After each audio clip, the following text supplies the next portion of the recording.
What's up, guys? Today we're going to be talking about 8 things that I wish I knew when I started training and the proper ways of building muscle.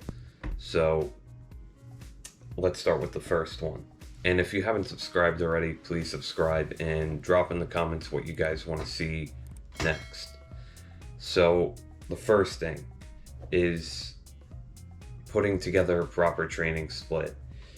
Now, a lot of people just go into the gym and they kind of just do whatever. They don't really do anything in particular. So, one week, for example, you're doing, chest and then back another day, shoulders, legs, biceps, triceps. And then the following week, you do a push pull leg split or a back and chest day. So, the point is you have to stay consistent with a routine that you're doing for a prolonged period of time so that you could actually see results and improvement within your lifts and your physique. So you have to give it time, for the split to actually work. And that also comes down not just, the way you set up your days, it also depends on the way you set up the exercises you're going to do. So, for example, if I'm training chest and back one day and one of my supersets are a flat dumbbell press supersetted with a dumbbell row, I want to do that for a consecutive amount of weeks, say anywhere from 5 to 8 weeks, so I could see actual improvement within those 5 to 8 weeks. So stay consistent with the exercises you're doing over those weeks that you're pretty much, performing or just doing those, specific muscle groups. So that way you could actually measure your progress with, just doing those exercises. So this leads me into my second point, a deload week. So after roughly 5 to 8 weeks of training, or 6 to 8 weeks, I would say, I would take a deload week. Now, the reason I would take a deload week is because, first of all, your body's going to need it after an intense 5 to 8 week split. Because obviously your intensity is up, and as you're going through the weeks, you're trying to change the stimulus, right? So you're changing the things like the weight you're lifting, the volume. So the volume can be the tempo, the reps, the sets, and you're just training at a more intense rate than, you were at the beginning of the split. Because obviously the intensity builds up as the volume goes up and, the weights go up and those variables change.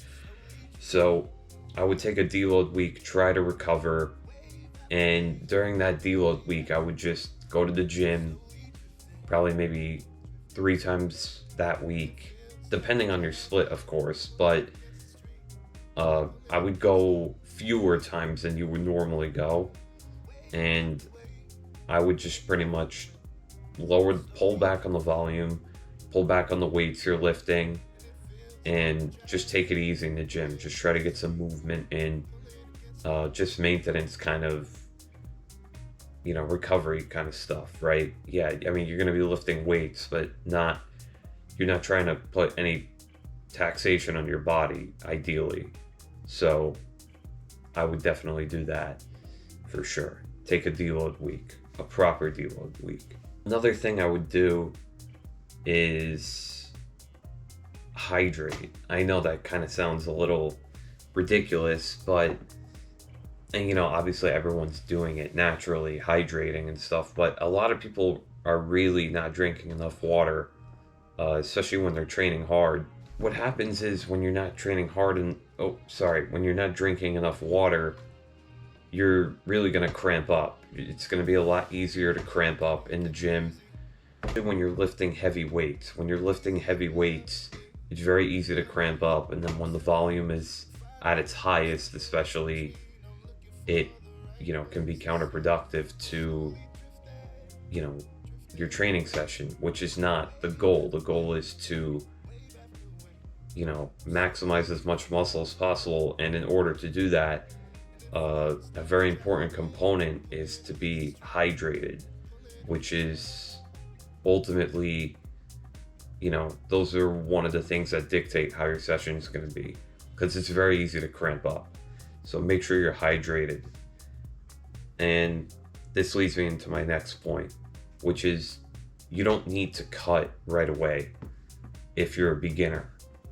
So when I started the gym when I was younger, about 5.5 years ago, I was like, okay, let me just try to get as lean as I can. And my understanding in nutrition and training to begin with was already poor. I didn't know enough about training and nutrition, which I should have instead learned more about training and nutrition and told myself, okay, I need to put on muscle first. And after a prolonged period of time of putting on muscle, I could and then embark on a cut, which I didn't think of that. Instead, when I was going to the gym 5.5 years ago, I was just pretty much eating 1,500 calories a day, which is so unhealthy. I do not recommend that. Don't do that, all right?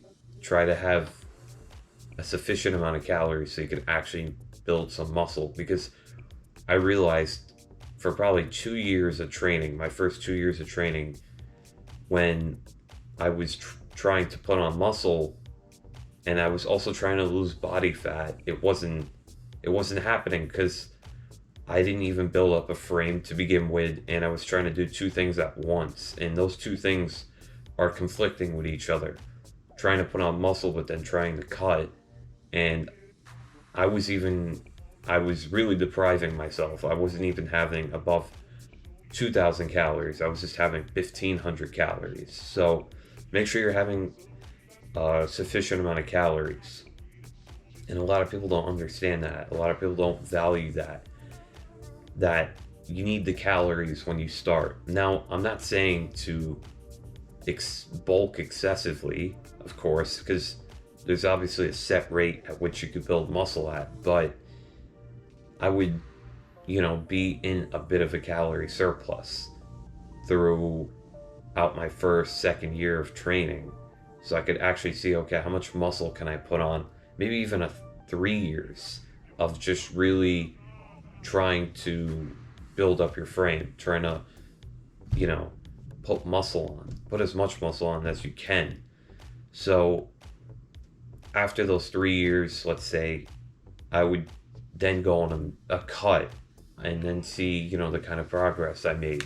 So don't rush it, right? It's a marathon, not a sprint, which leads to my next point, is consistency. Now, no matter what kind of training split you're doing, whether it's 3, 4, 5, 6 days, or it's push-pull legs, repeat, or full body, just be consistent with something, right? It's better to be consistent with something than nothing. Because ideally, anyways, you'll at least maintain your physique if you're consistent with something. Which, maintaining your physique is better than losing muscle over time. A lot of people will go to the gym 3, 6, 9, 12 months strong, and all of a sudden they quit, right? And that ties into a little bit, maybe you're gaining some boredom from the training split you're doing, so you decide to quit the gym. Some people think that.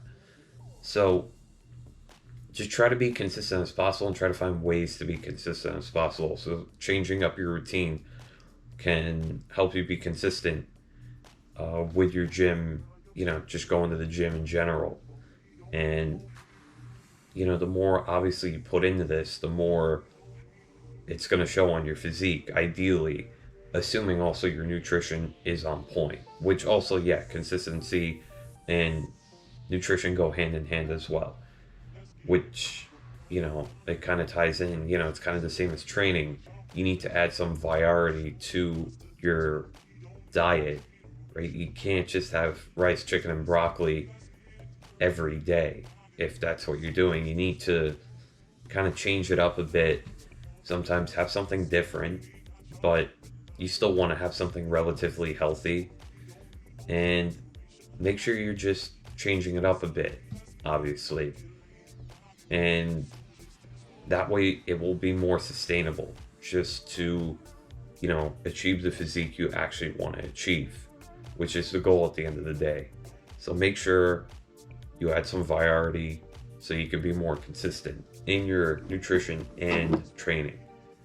So my next point is learning proper form. Now, a lot of people go into the gym and they have a very small understanding of how to lift weight from point A to point B, right? They're using, for example, they're using other muscle groups to move that weight, and they're using a ton of momentum and, things like that, which they end up accumulating into bad habits. And then you end up getting used to it and it's hard to snap out of. So make sure you learn proper form to also help you engage the muscle you want to engage.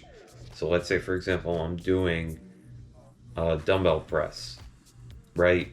Ideally, when I'm doing dumbbell press, I want to move the weight with my chest, right? So retract the shoulders back and make sure I'm pretty much trying to contract my chest as I'm doing it, instead of flaring out, having my shoulders caved in and moving the weight with my shoulders. That way there's very little chest activation, which is not the goal. The goal is to build up your chest pretty much. So learning proper form is crucial to building muscle. And some people asking this is like, they're like, okay, if I want to go heavier, like for 6, 7, 8 rep max, or let's just stick to 7 or 6, sorry. Let's say I'm going for a 6 rep max and I, want to get this weight for 6 reps, but I'm going to sacrifice 10 to 15% of my form. Is it okay? And that's fine. That's fine because your form is still relatively good. But if you're a person that's just, whether it's heavy or lightweight, your form is already messed up, I would, go back to the drawing board and see, okay, what can I do to improve upon that? So make sure your form is on point when you're training to build muscle. Sleep, it's a little bit more complex because some people say, okay, I have, this amount of work and I work this job and I have multiple jobs and stuff like that. But if you want to maximize the amount of muscle you could actually hold, you need to prioritize some sleep. So, it just goes without saying, try to get as much sleep as you can. Try to just switch off from work. And, if you're getting between 7 and 8 hours of sleep, you're overachieving, which is that it's going to show on, the days you train, and you're not going to feel,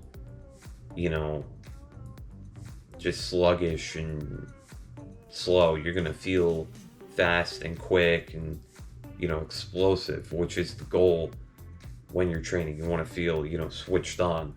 So that's going to wrap up the video. I hope you guys enjoyed the video. If you liked it, drop a thumbs up, and I'll see you guys in the next one.